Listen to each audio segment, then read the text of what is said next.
head out to the hotline and bring on Broncos Ring of Famer, Hall of Famer, good friend of the program, an all-around nice guy, Steve Atwater, joining us now. Steve, how are you?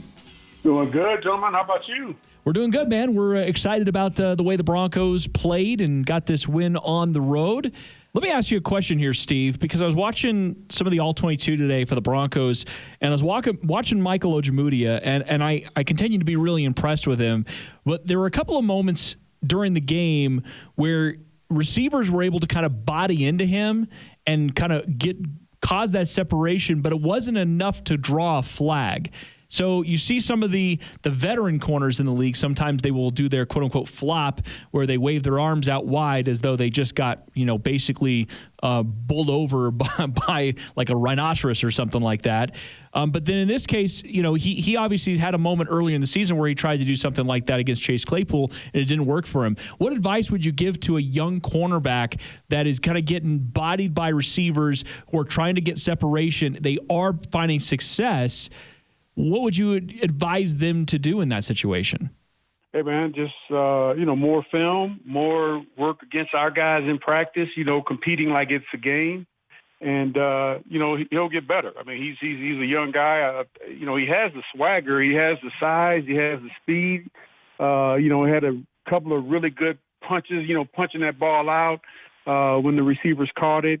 So I think he's on the right track. He just got to keep grinding, man. Don't ever think that he's made it. Just, keep saying it, man. I got to get better. I got to get better, and challenging our guys in practice. And that's the only way you're going to get there. Because playing a game a week is not enough. You got to do it in practice, and you got to have those guys on the offensive side trying to dominate them. And he rise to the challenge to dominate them. Is there anything from a technical standpoint he can do? You tell me. No, I'm just asking you from a technique standpoint. I mean, the fact is receivers are doing this. I mean, he had it on the tight end. Izzo hit him with that, and that ended up getting some separation where he got the catch. Now, Ojemudia did a great job recovering, and he ended up causing the fumble, but Izzo kind of bodied into him. And because you're a cornerback with some length, you're going to be covering tight ends sometimes. You're going to be covering all sorts of types of wide receivers. So if that's on film about you, well, hey, we're going to put our body into this guy, probably not going to get the call, then what can you do from a technique standpoint? Yeah, I mean, sometimes you just got to make sure when they're trying to get into you, kind of sidestep them and get in between the receiver and the quarterback, or the tight end and the quarterback.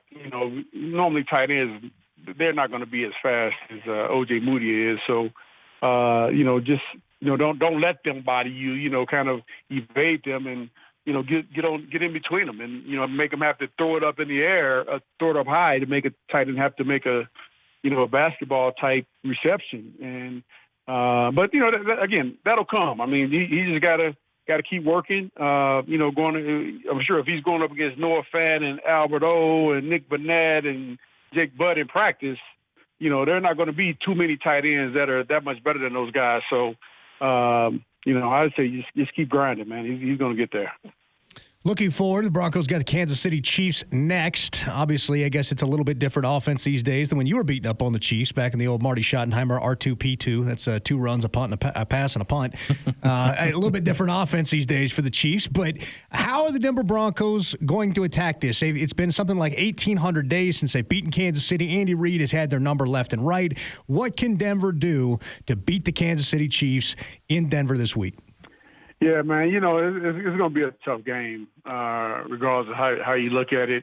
They have speedy receivers across the board. They have an extremely talented tight end. They got, running backs. And, they play well without Lev Bell even suiting up. So, it's going to be a challenge. And, I don't know. You kind of pick your poison. I mean, do you want to blitz them and go man-to-man on the outside, or, do you want to just play zone and let Patrick Mahomes move around in the pocket and find the open guy?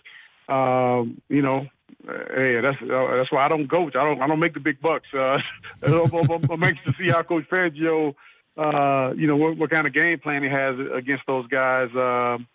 But it's going to be our biggest challenge of the season so far. But I'm looking forward to seeing how they're going to, what the game plan is like and how we're going to attack them.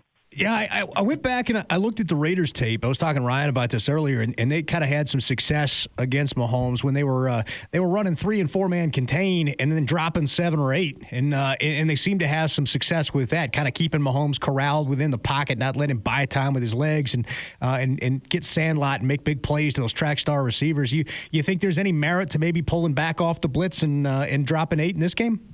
Yeah, well, I mean, the only thing is, just gives Patrick Mahomes more time, and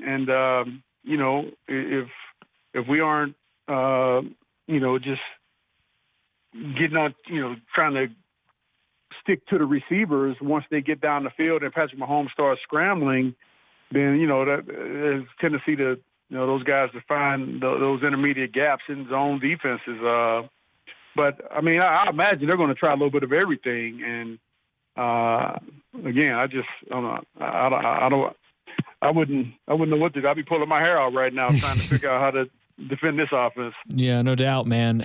You said last week that you wanted to see more physicality from the defense. So the defense balled out. Did you see more physicality from them?